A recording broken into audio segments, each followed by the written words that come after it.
If you're accepting what most women do, you're probably wasting 80% of your potential and you don't even realize it. Most women learn how to raise their standards the right way too late. But by the time you finish this video, you'll know how to elevate yourself effectively and save yourself years of settling for less. Imagine you're trying to fill a beautiful vase with precious gems, but there are cracks everywhere. No matter how much you pour in, most of it falls out. Frustrating, right? Well, that's exactly what most women do with their lives. They spend years trying to absorb validation and acceptance from others, but their self-worth doesn't retain much of it. And the worst part? They don't even realize it's happening. Now let's talk about the biggest mistakes that are keeping your standards dangerously low.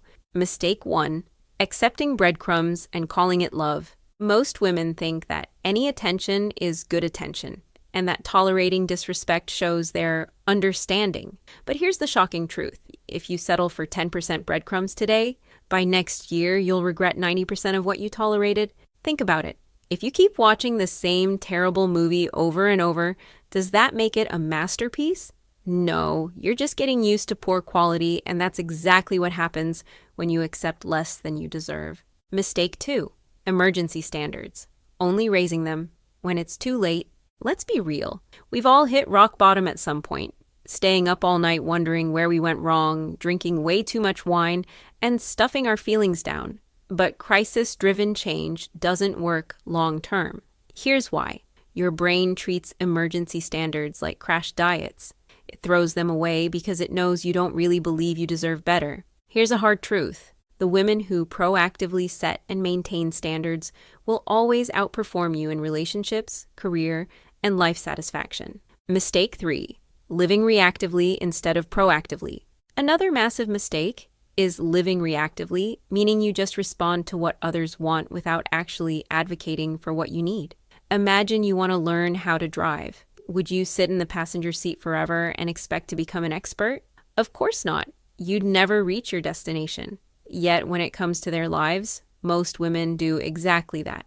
They react to other people's decisions, adapt to other people's timelines, and assume they're being supportive. But unless you actively create boundaries, communicate your needs, and pursue your goals, you'll never arrive at the life you want.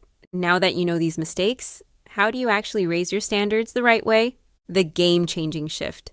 Raising standards isn't about how demanding you are, it's about how much you value yourself. Some women demand everything and get nothing. Others ask for little but receive everything because they embody worth. The difference? How they approach self-respect. Most people treat standards like random rules, but real standards are built when your worth is internally validated, when it comes from achievements, when it's built on self-knowledge, and when it's maintained regardless of external circumstances. This is where self-worth is greater external validation. Instead of seeking validation from others, you need to focus on building unshakable confidence that actually lasts. And that's exactly what we're about to break down step by step. Step 1, the mirror test and self-audit. If you want to command respect in half the time, you need a strategy called radical self-honesty. Radical self-honesty forces your brain to face reality. Instead of making excuses, you evaluate situations objectively, which is what creates lasting change. And the best way to do this, I call it the future self technique. If your future self could speak to you right now, what would she say about your current choices? Imagine yourself 5 years from now looking back at this moment. If you can't defend your current standards to your future self, you need to raise them. This shows you exactly where you're selling yourself short. Step 2, the 90-day reset and consistency challenge. Did you know that it takes 90 days to break old patterns and establish new ones? This is called neuroplasticity, and it explains why quick fixes fail. But here's the good news. You can use these to your advantage and demand better with consistent practice. Instead of trying to change everything overnight, commit to small daily actions over time. Step 3, how to make high standards a daily lifestyle. The real challenge? Maintaining your standards when it's inconvenient. Most people struggle because they cave under pressure, feel guilty for having boundaries, or worry about being alone. So let's fix that with 3 simple mindset shifts. The 2-choice rule. This is a psychological trick that stops people-pleasing. Instead of asking yourself, how can I make this work? Ask yourself, is this acceptable or unacceptable? Once you frame decisions as binary choices, your brain shifts into protect my peace mode, boundary stacking. Connect your standards to your existing values. After someone disrespects you, ask yourself what you would tell your daughter. After accepting poor treatment, remember that you teach people how to treat you by what you accept. By linking boundaries to your deeper values, they become non-negotiable, just like your moral code. The evidence journal.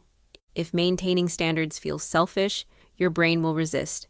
Instead, keep a daily record of how raising your standards improves your life. Write down compliments you receive, opportunities that come your way, and how differently people treat you when you respect yourself. After 30 days of evidence, maintaining high standards becomes automatic. Just before you go, I want you to always remember that raising your standards isn't about becoming impossible to please, it's about becoming impossible to disrespect. You teach people how to treat you by what you accept. And if you're wondering what really matters when it comes to setting those standards as a woman, make sure you watch the next video.